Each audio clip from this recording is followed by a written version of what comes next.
Imaginem só uma situação que beira o surreal. Uma vitória judicial gigantesca, garantida e finalizada lá em 1993, mas que, pasmem, continua sem um único centavo pago até hoje. Bem-vindos a esta análise detalhada. Hoje a gente vai destrinchar o caso histórico do STF-BH contra a União. É uma jornada que escancara como a justiça, na prática, está perdendo feio para a enrolação administrativa. 34. É de cair o queixo, né? 34 anos se passaram desde que a ação judicial original foi protocolada lá em 1992. É literalmente mais de um terço de século de espera por um direito que já foi julgado, debatido e totalmente encerrado. E a gente não está falando de um caso isolado ou de meia dúzia de pessoas, não. A escala do problema é simplesmente assombrosa. São 77 mil pessoas afetadas.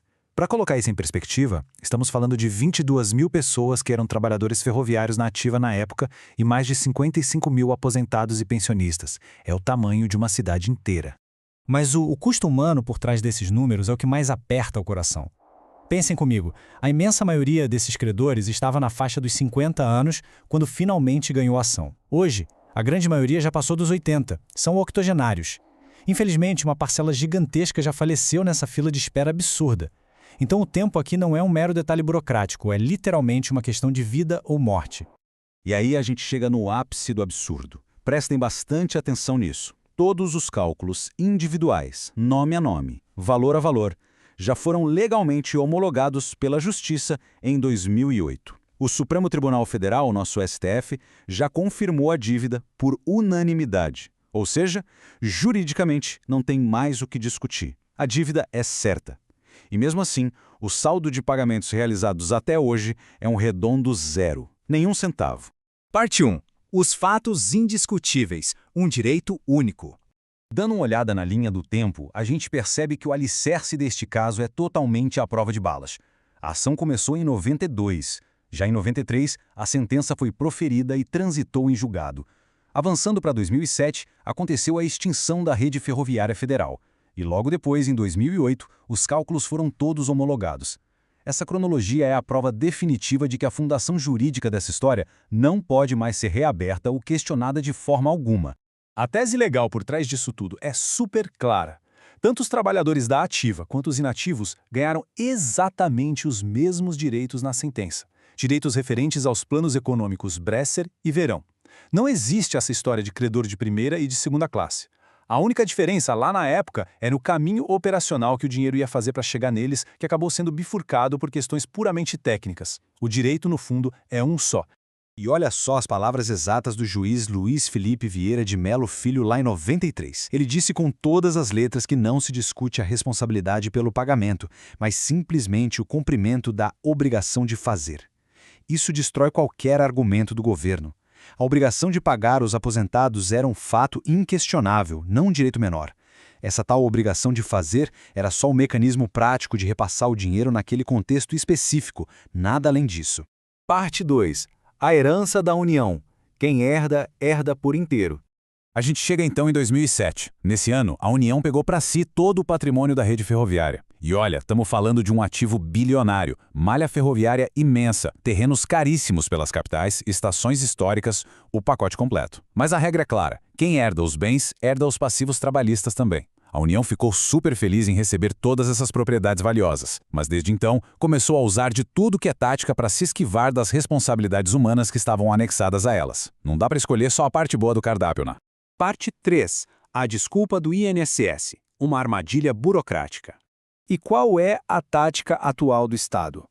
Uma verdadeira ginástica burocrática. A União bate o pé dizendo que precisa criar um comando administrativo interno, mandar esse comando lá para o INSS, para que só então o INSS pague os aposentados. Essa triangulação maluca é um jeito totalmente desatualizado e torto de tentar cumprir aquela antiga obrigação de fazer. Na prática, eles complicaram algo que deveria ser simples e direto. Mas essa desculpa do governo desmorona rapidinho quando a gente lê o artigo 6º da Lei 8.186 de 91. A lei é cristalina. É o próprio Tesouro Nacional que mantém e repassa os recursos por INSS custear esses benefícios. Ou seja, o INSS nunca foi o dono da grana. O dinheiro sempre, desde o primeiro dia, saiu dos cofres da própria União. Colocando as peças lado a lado fica ainda mais evidente. Há mais de 3 décadas, o INSS é e sempre foi um mero operador administrativo, só um mensageiro.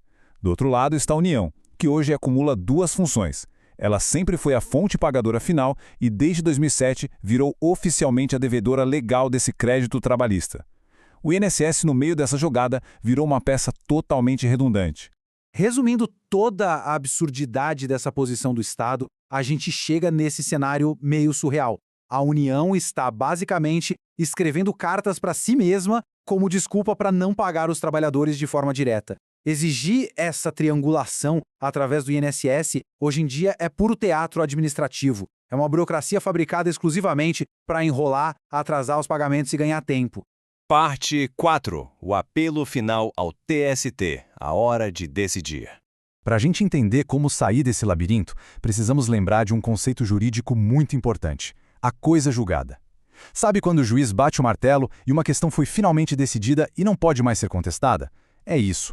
E o ponto vital aqui é: exigir o pagamento direto da União não viola a coisa julgada de jeito nenhum.